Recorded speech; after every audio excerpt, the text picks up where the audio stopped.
melihat atau bahkan mungkin membaca buku Al-Quran, Bible, dan Sains Modern, tulis oleh Maurice Bucaille.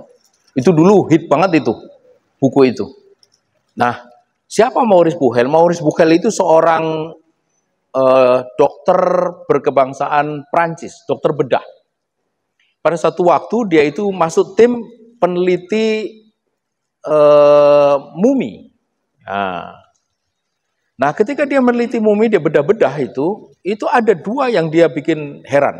Pertama, ini kenapa mumi kok utuh gitu? Padahal ini kan kisah 4.000 tahun yang lalu kan, Musa, bahkan lebih. Oh, enggak, ding, kurang ya. Karena Musa selepas Ibrahim. Jadi mungkin 3.500 tahun yang lalu. Tapi apapun kan sudah sangat lama, kok masih utuh? Itu satu. Kemudian yang kedua, ketika dia bedah-bedah itu, kok banyak sekali kandungan garam. Itu. Lalu dia tanya kiri kanan, tidak ada jawaban.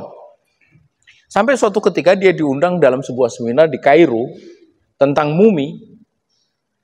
Dia ajukan pertanyaan itu kepada seorang panelis, lalu panelis menjawab dengan menyebut surat Yunus ayat 92 atau 96, saya lupa. Boleh diperiksa nanti. Fal yauma ya nunajjika bibadanika litakuna liman khalfaka ayah. Pada hari ini aku selamatkan badanmu untuk menjadi ayat, ya, pelajaran bagi orang-orang sepeninggalku atau setelahmu. Itu.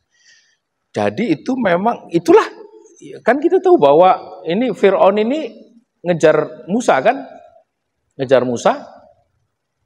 Kemudian oleh Allah diperintahkan idrib asaka bil bahr, pukulkan tongkatmu di tepi laut itu. Kemudian membelah, itu menjadi jalan selamat Musa dan pengikutnya.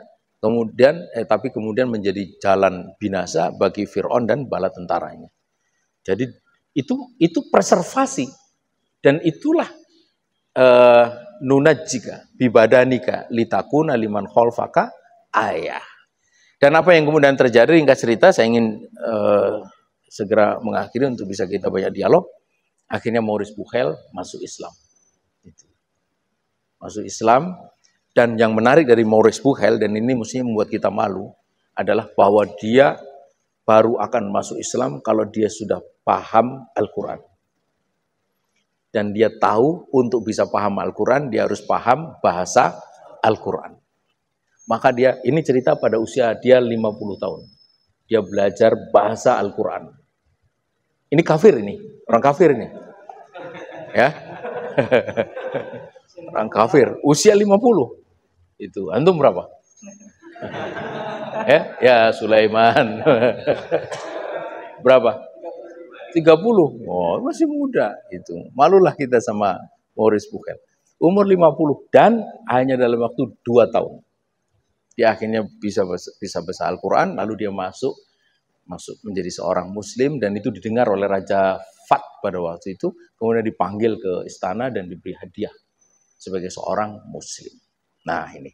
Nah, kembali ke tadi, jadi jikalau keyakinan terhadap Al-Quran itu kokoh, maka bukan hanya setiap kalimat, setiap huruf yang ada dalam Al-Quran itu menjadi sesuatu banget bagi kita. Menjadi sesuatu banget. Jika Allah itu memberikan janji itu menjadi sesuatu banget buat kita. Itu. Coba bayangkan, bagaimana kalau kita ini membela Allah. Membela agama Allah. Coba. Opo yora intu-intuan tuh. Luweh intu-intuan. Iya kan? Gusti Allah kuasanya alam semesta yang ujungnya tadi itu 27,5 miliar tahun cahaya. Allah tidak ada periodenya. Nah, ini akidah ini, pangkalnya akidah. Dan ini juga yang akan mempengaruhi ketangguhan kita dalam dakwah. Semangat dan istiqomah kita dalam dakwah itu berpangkal dari akidah. Saya selalu mengatakan begini. Aneh Kalau ada orang keluar dari dakwah, dari jamaah dakwah, katanya gegara banyak masalah. Gitu. Loh, kalau banyak masalah, apa bukan malah mendekat sumber penyelesaian masalah? Bener nggak? Sumber penyelesaian masalah siapa? Allah. Kan Allah sudah mengatakan wa may yattaqillaha yaj'al lahu makhraja.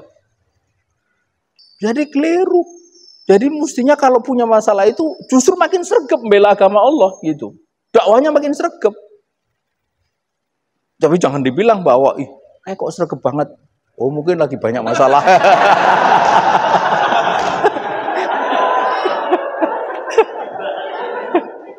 Jangan bilang begitu juga gitu. Tapi itu make sense, benar nggak? Masuk akal kan? Masuk akal sekali. Itu. Tadi kita ngobrol-ngobrol juga tentang ke Baitullah, ke rumah Allah. Saya tanya yang tadi akan itu udah pernah belum? Ada yang beberapa yang belum. Nah, sekarang antum ingin ke Baitullah. Kalau antum disaksikan oleh Allah membela agama Allah, cepat atau lambat sampai ke sana, pasti. Iya kan? Sekarang apa sulitnya coba? Berapa repes sih pergi tanah suci? Ya? Berapa? Umroh paling 40 juta. Enggak sampailah 30 juta. Rebat sekap 30 juta sampai ke sana. 30 juta ini cas pinat ini. Allah yang memiliki alam semesta. Lillahi ma fis samawati wa ma fil ard. Lillah, milik Allah, ma fis samawati wal ard. Apa yang di langit dan di bumi termasuk duit repes-repes tadi itu kan lillah juga, milik Allah. Itu. Sebelum tahun 2004 itu saya membayangkan memang sulit. Saya sudah terlibat dalam dakwah sejak tahun 85 itu. Tapi sampai tahun 2004 sebelum tahun itu membayangkan sulit sekali Baitullah. Gitu. Tapi ternyata itulah ketika Allah Subhanahu wa taala itu sudah menghendaki, gak ada yang gak mungkin. Pada suatu malam di tengah saya sudah mau tidur lelap, jam 11, setengah 12, telepon berdering. Zaman itu telepon berdering itu sesuatu banget. Saya nggak marah, saya angkat itu. Dan apa? Dari seberang sana itu ada orang berbicara. Mau nggak pergi haji? Begitu. Coba. Sudah ngantuk-ngantuk, ada telepon, mau nggak pergi haji? Jawabannya kira-kira apa? Wah, mau. Gitu coba. Begitu. Nggak kebayang itu. Nggak kebayang. Nggak kebayang.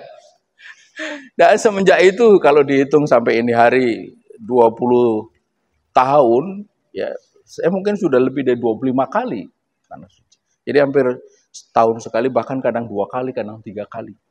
Dan dari semua itu yang katanya bayar dewe cuma sekali itu. Selebihnya gitu. Ada yang lucu, diantaranya itu ada yang diminta untuk nemeni saja. Enak banget ya, suruh nemeni gitu loh. Ya kan? Nah, itu kan kalau Gusti Allah sudah ngersake itu apa yang menjadi tidak mungkin. Karena itu aneh kalau ada sabab yang sudah dibina halaqah sekian lama lalu mundur dari dakwah, atau aneh, jangan lagi mundur, nggak semangat itu sendiri aneh. Itu membela Allah kok nggak semangat itu, benar nggak? Padahal kita ini tinggal di bumi Allah, kita menghirup udara Allah, kita makan rezeki Allah, kita akan mati kembali ke bumi Allah dan akan berharap masuk surganya Allah. Semuanya serba Allah, tak ada yang tidak Allah. Di situ poinnya. Karena itu, maka keyakinan kita terhadap apa yang ada di dalam Al-Quran itu sangat-sangat penting. Itulah kenapa pada kesempatan yang berbahagia ini, saya langsung kepikir untuk menyampaikan soal Isra Mi'raj ini. Karena itu ada pelajaran bagaimana kita ditunjukkan oleh Sayyidina Abu Bakar As-Siddiq mempercayai soal akidah. Gitu. Dan sekali kita ini dalam hidup itu berpegang kepada akidah, maka insya Allah ya, hidup kita ini akan selalu berjalan di atas jalan yang kokoh. Jalan yang kokoh. Bukan berarti tidak ada kesulitan, bukan berarti tidak ada masalah. Tidak mungkin. Orang hidup itu tidak mungkin tidak punya masalah. Ciri orang masih hidup apa? Punya masalah. Itu. Kalau nggak mau punya masalah, mati saja. Tapi antum akan ketemu masalah orang mati.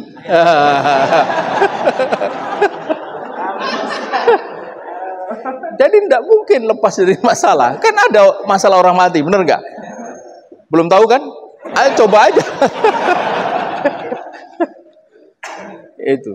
Nah, jadi orang yang paling bahagia itu bukan orang yang tidak punya masalah, bukan, tidak mungkin, tidak mungkin. Termasuk yang bicara ini juga wajah penuh masalah juga sebenarnya. Wong memang gaweane golek masalah. Gitu. Kita ini kan mencari masalah. Maksudnya kita ini berusaha untuk berjuang itu kan memang orang sebut itu golek masalah. Nah, kembali ke tadi itu, jadi yang bahagia itu bukan orang yang tidak punya masalah, tetapi orang yang setiap kali ketemu masalah, dia jumpa solusinya. Masih ingat nggak waktu sekolah dulu? Ujian, ya ujian, entah itu SMP, oleh SMP masih gampang lah, SMA kita mulai kerasa susah kan, apalagi kuliah. Begitu keluar dari ruang ujian, apa respon dari masing-masing kita? Wah, angel banget. Yang satu, enggak gampang. Yang satu lagi, iya bener, gampang banget. Wah, itu lu gampang banget. Wah, aku raiso, angel banget. Nah, coba. Kenapa yang satu bilang angel banget, yang satu gampang banget? Kenapa? Atau apa yang membedakan? Padahal soalnya sama. Yang membedakan apa? Yang membedakan bukan soalnya beda. Yang membedakan adalah yang satu ngerti jawabannya, yang satu tidak ngerti jawabannya. Sampai bel berbunyi tet, orang ngerti, lali rumusi. Bingung jalannya segala macam, cuntel, akhirnya ngomong angel. Tapi yang satu karena ngerti jalannya, ngomong gampang. Jadi sebenarnya tidak ada soal yang sulit. Tidak ada masalah hidup yang berat. Yang ada adalah setiap masalah itu ketemu jalan keluar atau tidak. Menurut jenengan, gatel itu masalah berat atau ringan?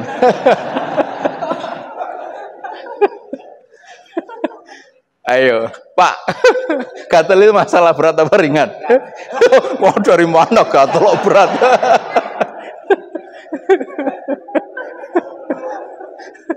Ya, di mana tempat itu gatel itu masalah ringan, ya tinggal garuk aja gitu. Nah orang garuk ya pepet ke tembok kruk. Iya toh, bener nggak? Ya, tapi antum jangan tanya orang yang tangannya digips, ya. Iya betul, tangannya digips, terus jerone gatel. Saya coba Pak, cara ngukur piye coba. Wah itu berat sekali. Saya pernah tanya kepada, wah rekoso tenan di gua hatel, waduh, ora iso digaruk ya ngene. Dipepet ke tembok piye ora iso. Ora iso. Digep kok. Itu. Kalau gapnya gap begini itu masih bisa, diokrok-okrok masih bisa. Kalau gapnya begini, ora iso, Pak. Gatel itu di sini itu. Wis nguling-nguling ra karu-karuan itu. Nah itu. Jadi gatel itu persoalan ringan atau berat? Ayo. Ini tergantung solusi, ya gitu. Kalau ada solusi jadi ringan. Nek ora ono solusi kaya gateling jeruk kip buat dia. Waduh, ya. Nah, kira-kira begitu. Nah, Allah itu sudah kasih jaminan itu. Wa may yattaqilla yaj'al lahu makhraja. Jadi orang yang paling nikmat hidup itu adalah setiap kali ketemu masalah ada solusinya. Dan solusi itu bisa datang dari dua. Yang pertama datang dari kita, yang kedua datang dari luar kita. Coba tengok-tengok. Setiap kali kita punya masalah itu lebih banyak solusi datang dari kita atau dari luar kita? Dari luar kita. Benar nggak? Dari luar kita. Dan dari luar kita itu siapa yang paling diharap adalah orang yang punya keahlian, punya kekuatan, punya kekuasaan, punya keuangan. Kan gitu-gitu toh? Gitu. Dan siapa orang atau pihak yang kita nilai paling punya kekuasaan, paling punya kekuatan, paling punya kekayaan, paling punya kemampuan. Itu. Karena itu sekali lagi kalau kemudian lari dari Allah, itu wong jenenge golek memolo. Iya, karena apa? Berarti dia menjauh dari penyelesaian masalah. Pasti dia akan tambah masalah, tambah masalah, tambah masalah. Ini dalam perspektif kita. Jadi dakwah itu bisa kita pandang dalam berbagai sudut. Di antaranya kalau sudut kita bicara tentang kepentingan kita, itulah cara untuk kita ini bisa menjalani kehidupan dengan baik. Selalu mendapatkan solusi. Dengan cara apa? Kita menjadi pendukung Allah. Itu. Jangan jadi pendukung itu. Ini itu leren itu loh, nah itu. Kalau pendukung Allah itu, Allah sendiri mengatakan kan, intan surullaha yansurkum wa yuftabit aqdamakum. La yansurunallah mayyansuru. Nah itu di ayat yang lain. Allah pasti akan menolong man yansuru, orang-orang yang menolongnya. Itu jelas. Nah, bagaimana kita membaca ayat itu tergantung kepada tadi keyakinan kita kepada Al-Quran. Kalau kita yakin seyakin-yakinnya, akan tergetar hati kita. Berarti nggak boleh. Ini kaitannya dengan dakwah menjadi kita ini. Nggak ada tempat untuk tidak semangat, tidak istiqomah di jalan dakwah. Malah dilalai itu malah wedi. Kalau tidak, bukan takut dakwah, tapi takut tidak dakwah. Ada loh yang takut dakwah itu ada. Bahkan ngaji takut. Ngaji dengan saya takut. Ada. Bukan ngaji, ketemu sama saya itu takut. Jadi saya ini kayak gendru ini. Itu. Kenapa? Soalnya naik ketemu terus dianggap radikal. Ketemu orang radikal adalah radikal gitu. Silogisme sederhananya kayak begitu. Jadi musuhnya kita takut tidak berdakwah. Takut tidak menolong agama Allah gitu. Karena Allah sendiri yang meminta kunu ansurullah gitu. Jadilah kau penolong Allah, penolong agama Allah itu. Kalau kita menolong agama Allah, maka Allah insya Allah akan menolong kita. Saya kira itu.